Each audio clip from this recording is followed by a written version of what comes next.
Welcome to all of you. Myself Dr. Neha Desai, Assistant Professor in Department of Chemistry, RBNB College, Sri Rampur. In the last lecture, we have discussed about the reverse phase chromatography and what are the different types of stationary phases and mobile phases used in RPC. As far as the mobile phases are concerned, acetonitrile, tetrahydrofuran and methanol, these are the three solvents of our choice in case of reverse phase chromatography. Every time we are using the organic solvent plus water as a mixture in mobile phase in RPC. You cannot use only a single solvent as a mobile phase. Most of the time we are using 2 or 3 different types of solvent together as a mobile phase, and the water which is used as a mobile phase in case of HPLC, it must be HPLC grade solvent or the HPLC grade water which is obtained by the multiple stage purification system. Now, apart from this, the next point that we are going to discuss, it is about the solvent selectivity and the strength.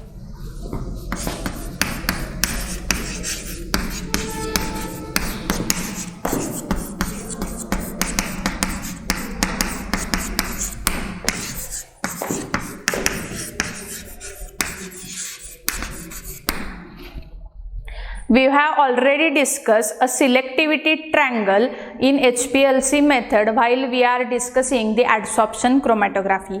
The selectivity triangle is arranged as per the acidic, basic and the dipolar nature of the different solvents.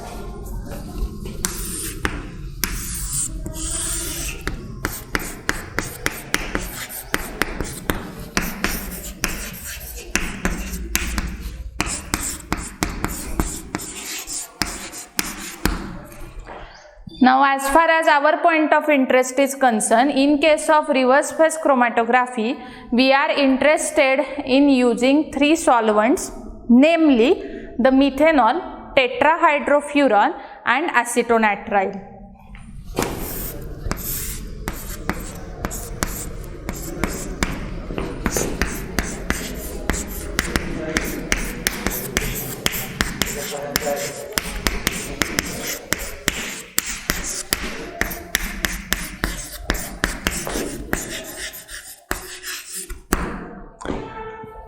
So, tetrahydrofuran, acetonitrile and methanol, these are the 3 solvents we are using together or most preferentially in case of reverse phase chromatography. So, as far as the selectivity triangle is concerned, these 3 solvents are our choice of interest in case of reverse phase chromatography. They are arranged with respect to, or what we can say about it, that is the solvent triangle in RPC.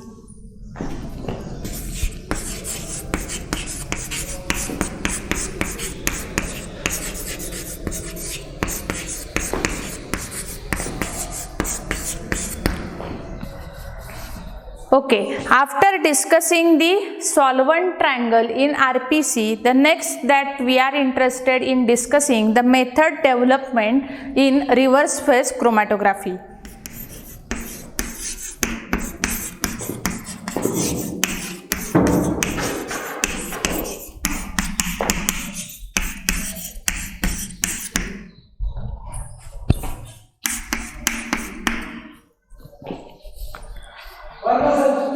In reverse phase chromatography, the first step of the method development is usually a solvent gradient system. So, usually the solvent gradient, it is the gradient takes place from 10% up to the 100% of the solvent, and how it is done, basically ionic samples and non-ionic samples, these are the 2 types of sample which we are going to analyze by using RPC.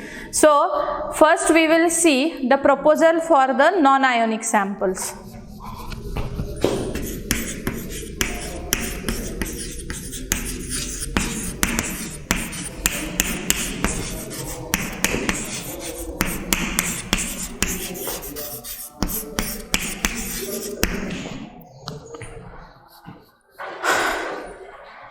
Usually C8 or C18 type of a column is used as a stationary phase.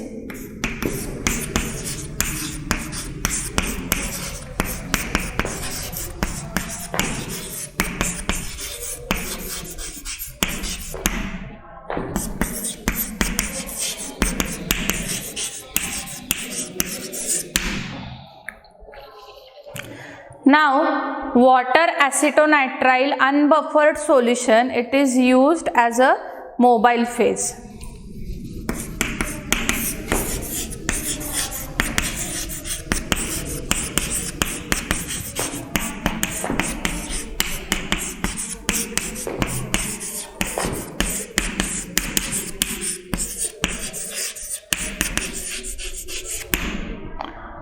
Unbuffered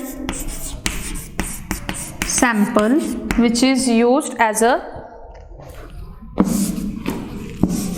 solvent system.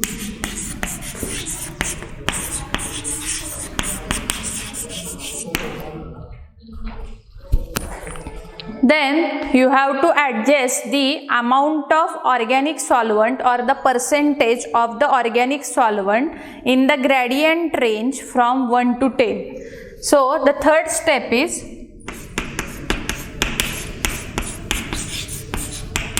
adjust the percentage of organic solvent.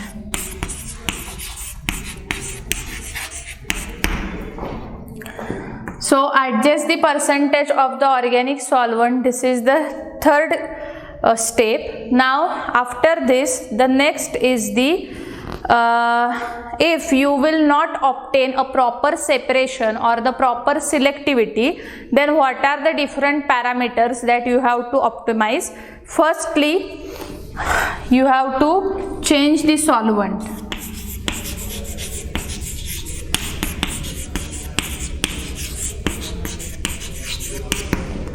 Otherwise, change the percentage of a organic solvent.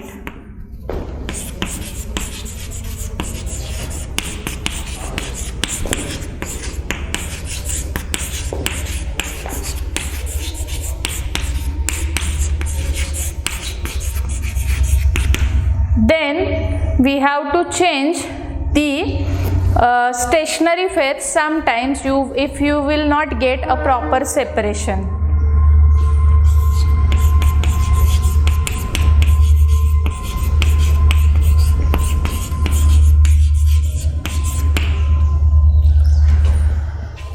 So then after this we have to change the temperature.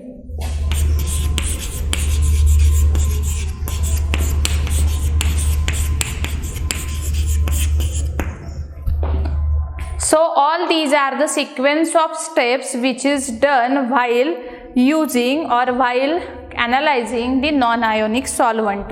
Firstly we have to use a C8 or C18 column as a stationary phase, then unbuffered water acetonitrile solvent system as a mobile phase.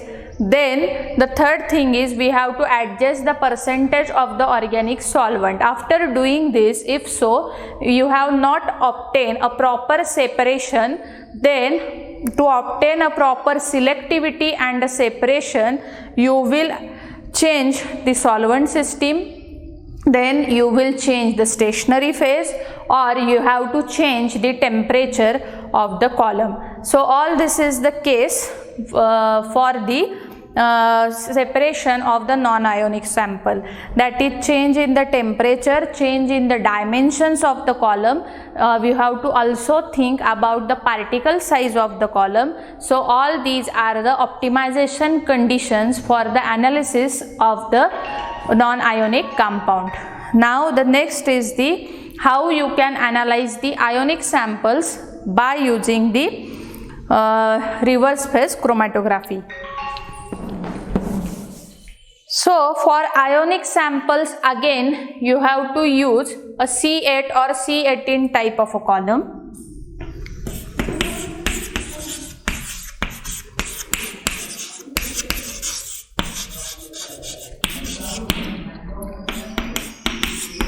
C8 or C18 column as a stationary phase.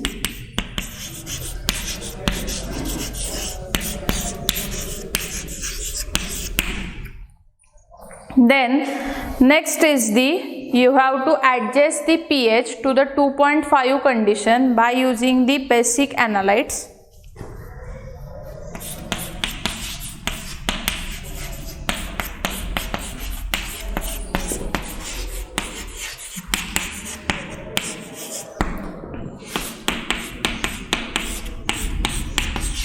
Then we have to adjust the gradient elution.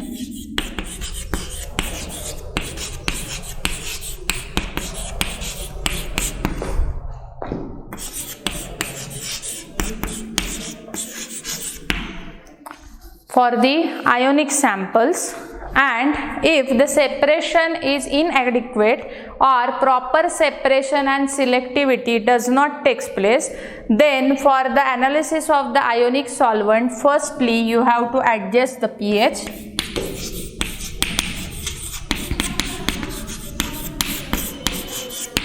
Then second thing is you have to adjust the temperature of a column. Then you have to adjust the dimensions of the column.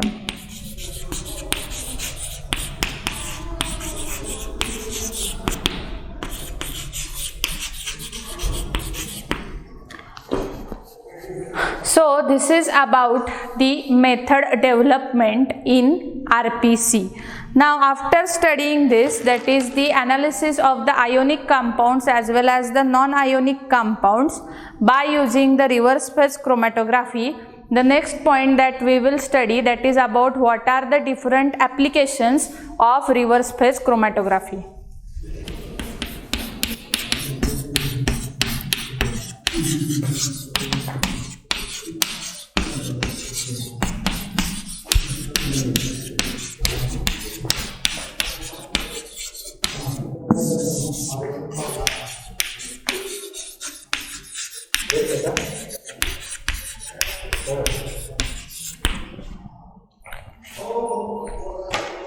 So the first application of reverse phase chromatography is all the samples of the biological origin or the pharmaceutical formulations, they can be analyzed by using the RPC.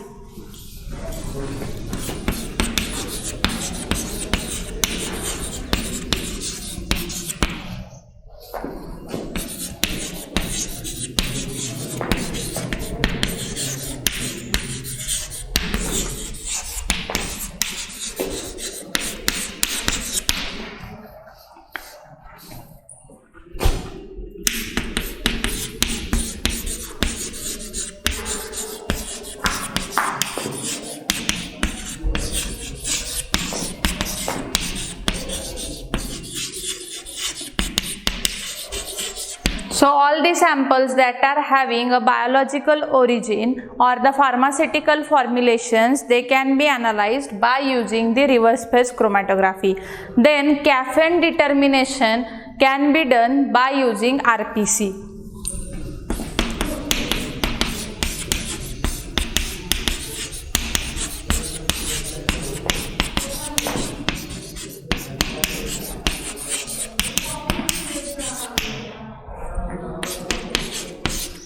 Then analysis of sleeping pills or tranquilizers can be done by using RPC.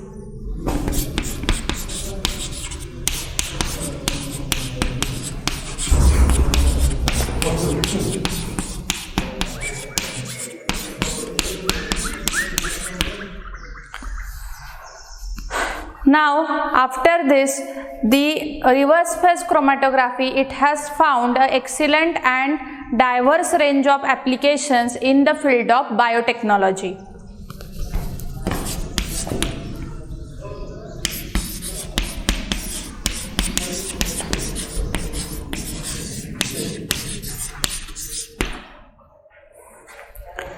Then it is also used for the separation of the amino acids.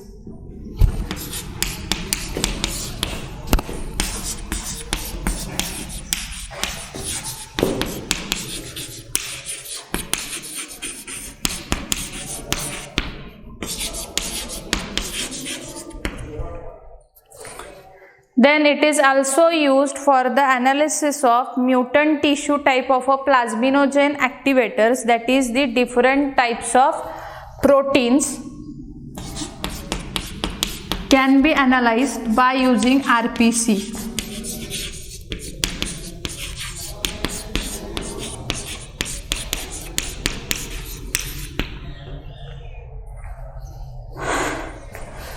So all this is about the different applications of reverse phase chromatography. Now the last point from the reverse phase chromatography is the hydrophobic interaction chromatography.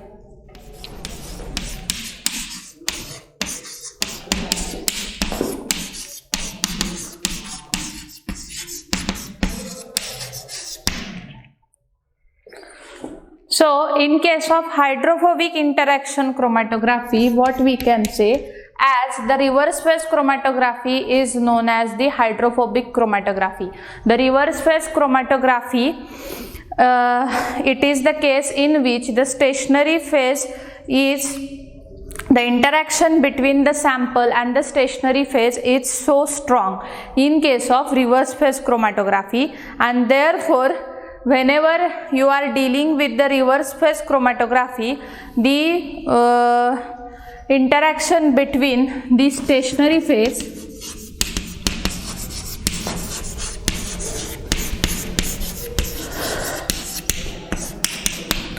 and the sample, it is very strong in case of RPC. So whenever you have to analyze the different types of biological samples or the aqueous mobile phase, then it is you can analyze, you have to use the aqueous solution for it, but by using the pure aqueous mobile phase, it is not possible for you to carry out the analysis. In that case, what is done, actually 1/10 or 100 part, 1/10 or 100 part of a carbon load